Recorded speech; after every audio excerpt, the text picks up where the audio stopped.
성도 여러분, 흔히 이 사람들은 인생에서 가장 위험한 순간을 극심한 고난과 실패의 한복판에 있을 때라고 말합니다. 사방이 꽉 막혀서 당장 내일 먹을 양식이 없고, 또 몸에 몹쓸 병이 찾아오고, 또 하던 사업이 부도가 나면 인생의 가장 큰 위기를 만났다고 생각합니다. 그래서 우리는 이 평생에 걸쳐 내 인생의 모든 위험 요소를 제거하고 또 변수를 통제하며 그 어떤 시련도 나를 흔들 수 없는 완벽한 안전지대를 구축하는 데 온 힘을 쏟아붓습니다. 그러나 영적인 관점에서 보면 진정한 재앙은 고난이나 결핍 속에 있지 않습니다. 오히려 역설적이게도 내 인생의 모든 문제가 완벽하게 해결되어서 더 이상 하나님께 부르짖을 기도 제목조차 사라져버린 완벽한 평안의 순간, 인간은 인생에서 가장 치명적인 위험을 직면하게 됩니다. 인간의 영성은 신기하게도 내 힘으로 해결할 수 없는 결핍과 불안을 통과할 때 가장 맑고 강력하게 깨어납니다. 광야에서 낮에는 더위와 싸우고 또 밤에는 추위와 싸우며 내일 먹을 만나가 올지 안 올지 모르는 그 불확실성 속에서 다윗은 비로소 하나님을 생명처럼 붙들었습니다. 눈물이 있었고 고통이 있었지만 영적으로는 시퍼렇게 살아 숨쉬고 있었던 것입니다.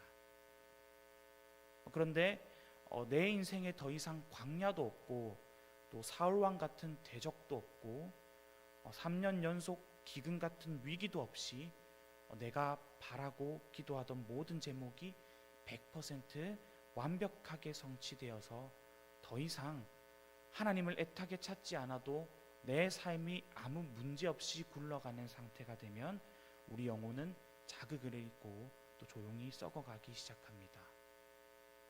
오늘 우리가 읽은 이 열왕기상 9장은 바로 그 완벽하게 안전에서 가장 위험해진 한 인간의 영적 정점을 보여줍니다. 1절 말씀을 보시면 솔로몬이 여호와의 성전과 왕궁 건축하기를 마치며 자기가 이루기를 원하던 모든 것을 마친 때에, 솔로몬은 자기가 이루기를 원하던 모든 것을 마쳤습니다. 부족한 것이 단 1%도 없는 상태, 기도의 제목이 다 고갈되어 버린 완벽한 성취의 순간입니다. 바로 그때 하나님께서 솔로몬에게 두 번째로 나타나시는데, 이것은 축복의 세레모니가 아니라 결핍이 사라져서 영적으로 잠들기 시작한 이 솔로몬의 심장을 다시 깨우기 위한 하나님의 엄중한 경고였습니다.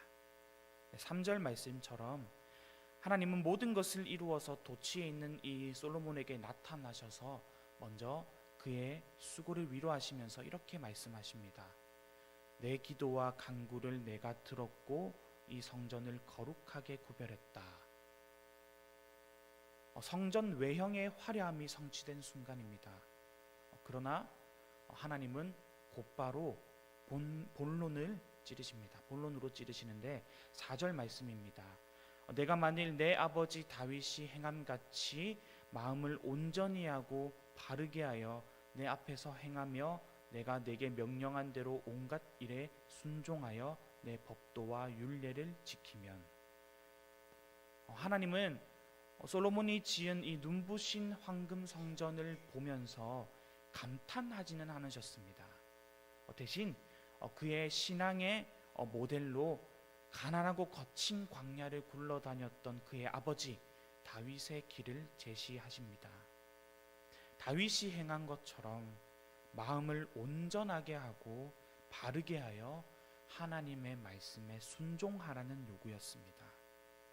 여기서 이 마음을 온전하게 한다는 것은 죄를 단 한 번도 짓지 않는 그 도덕적인 완벽함을 뜻하는 것이 아닙니다.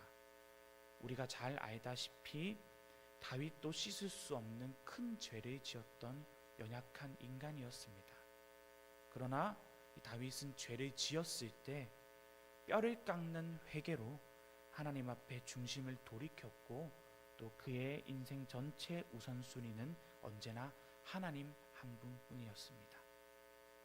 하나님 외에 다른 인간적인 대안을 두지 않는 이 우직한 신앙, 그것이 하나님이 보시는 온전함이었습니다. 예화로 1628년 스웨덴 왕실은 당대 유럽에서 가장 크고 화려한 대형 전투함 바사호를 건조했습니다. 이 왕은 이 자신의 권력과 또 조국의 위대함을 전 세계에 과시하고 싶었습니다. 그래서 이 배 외관에 수백 개의 화려한 황금빛 조각상을 달고, 또 화력을 또 자랑하기 위해서 또 무거운 청동 대포를 2층으로 빽빽하게 장착하라고 이렇게 무리한 명령을 내렸습니다. 그리고 마침내 이 진수식 날에 온 백성의 환호 속에서 이 바사호가 돛을 펼치고 웅장하게 출항했습니다. 그러나 이 항구를 떠나서 불과 1km도 가지 못했는데 이 가벼운 돌풍이 불어오자 이 배는 맥없이 한쪽으로 기울어지기 시작합니다. 이 외형의 화려함과 또 무기에만 신경 쓰느라 이 배의 가장 밑바닥에 채워야 할 이 바닥짐을 충분히 싣지 않아서 이 선체 무게 중심이 완전 붕괴해 있었던 것입니다. 결국 이 당대 최고의 호화로운 이 전함은 첫 출항 30분 만에 차가운 바다 밑으로 침몰하는 이 국지 가득한 비극의 주인공이 되고 말았습니다. 사랑하는 성도 여러분, 오늘 우리 신앙은 혹시 이 바사호처럼 외형적인 화려함에만 치중해 있진 않는지 생각해 볼 필요가 있습니다. 내가 직분을 얻었고, 또 대단한 사역의 성과를 냈고, 또 눈에 보이는 성전을 아름답게 가꾸었다는 이 외적인 조건들이 내 영혼의 안전을 보장해 주지는 못합니다. 삶의 밑바닥에 하나님 말씀을 향한 실제적인 순종이라는 이 묵직한 바다짐이 채워져 있지 않으면 인생의 작은 바람 하나에도 신앙의 중심이 통째로 뒤집혀 무너질 수밖에 없다는 것입니다. 과거의 업적이라는 침상에서 내려와서 오늘 지금 이 순간 다윗처럼 온전한 마음으로 주님만 따르는 은혜가 있길 소망합니다. 하나님은 순종의 축복에 이어서 만약 솔로몬과 그의 자손들이 돌이켜 하나님의 계명을 버리고 우상을 숭배할 때 찾아올 비극을 대단히 길고 무서운 어조로 경고하십니다. 7절 말씀입니다. 내가 이스라엘을 내가 그들에게 준 땅에서 끊어버릴 것이요 내 이름을 위하여 내가 거룩하게 구별한 이 성전이라도 내 앞에서 던져버리리니 이스라엘은 모든 민족 가운데에서 속담거리와 이야기거리가 될 것이며. 아멘. 솔로몬이 7년 동안 온 나라의 재정과 인력을 총동원해서 지어 올린 이 거룩한 성전입니다. 하나님이 친히 이름을 두겠다고 약속하신 성전입니다. 근데 이 백성이 말씀을 버리고 우상을 섬긴다면 하나님은 그 화려한 성전이라도 아낌없이 내 앞에서 던져버리겠다고 선언하십니다. 지나가는 수많은 이방 사람이 무너진 성전 돌무더기를 보며 비웃고 또 속담거리로 삼게 하겠다고 하십니다. 하나님에게 중요한 것은 황금으로 도배된 성전 건물이 아니라 그 성전 안에 들어와 예배하는 백성들의 거룩함입니다. 삶의 순종이 실종된 종교적 형식주의, 또 공의와 정의가 무너진 화려한 예배당은 하나님이 보시기에 아무런 가치가 없는 껍데기에 불과하기 때문입니다. 이 하나님의 안타까운 경고는 또 수백 년 후에 이 이스라엘 백성들이 끝내 하나님의 말씀을 버리고 우상 숭배로 치달았을 때 바벨론의 침공을 통해서 돌 위에 돌 하나 남지 않고 처참하게 성전이 불타버림으로써 역사 속에 그대로 성취되고 말았습니다. 하나님은 오늘 우리에게 동일하게 질문하십니다.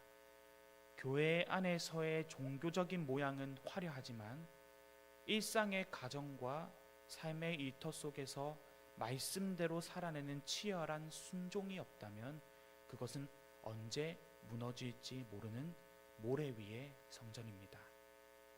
이 하나님의 두려운 경고를 마음에 무겁게 새기고 형식을 넘어서 또 중심의 거룩함을 회복하는 시간 되기를 축복합니다. 이 열왕기상 9장의 후반부는 이 성전 건축 이후에 날로 강성해지고 또 부유해지는 이 솔로몬 왕국의 화려한 업적들을 얘기합니다. 수많은 성읍을 요새로 건축하고 또 이방 왕으로부터 엄청난 금을 무역으로 벌어들입니다. 1년에 3번씩 정기적으로 제단을 쌓으면서 종교적인 의무도 꼬박꼬박 잘 감당했습니다. 꾸준히 이 외형적으로는 그야말로 대성공이자 축복의 정점이었습니다.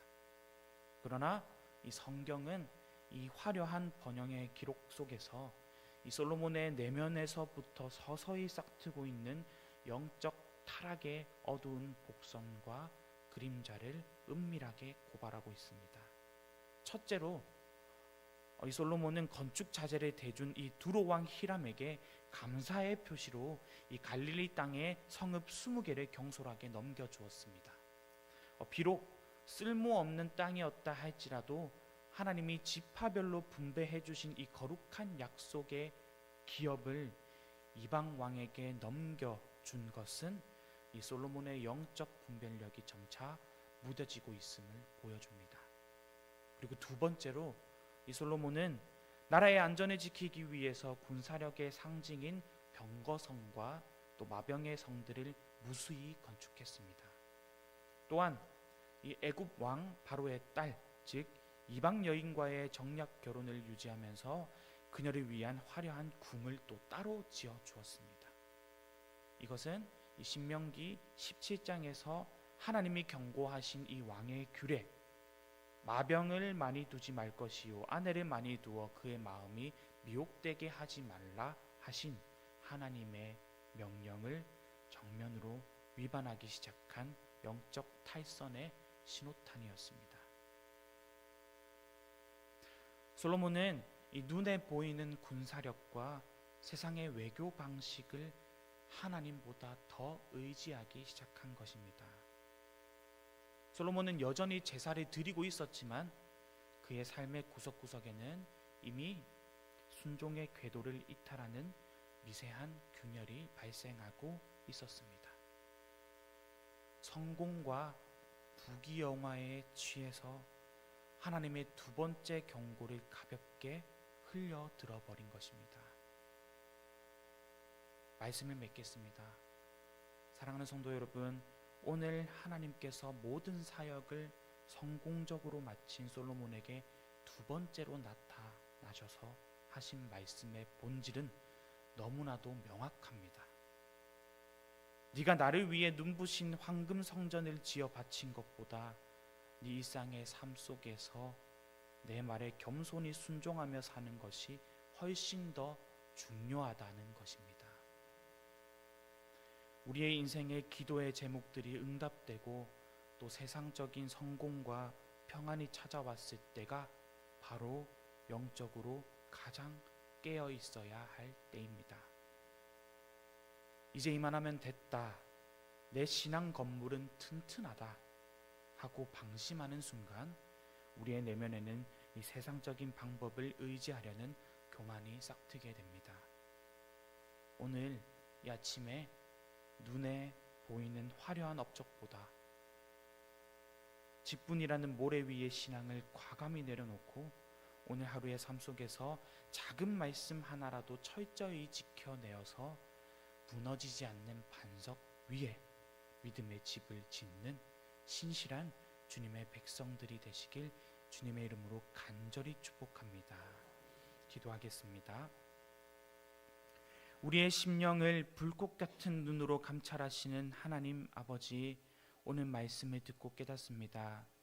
그동안 신앙생활을 해오면서 눈에 보이는 직분이나 사역의 성과, 또 겉으로 드러나는 종교적인 모양새가 내 신앙의 안전을 지켜줄 것처럼 자만했던 우리의 영적 나태함과 방심을 철저히 회개하오니 주님의 보혈로 용서하여 주시옵소서.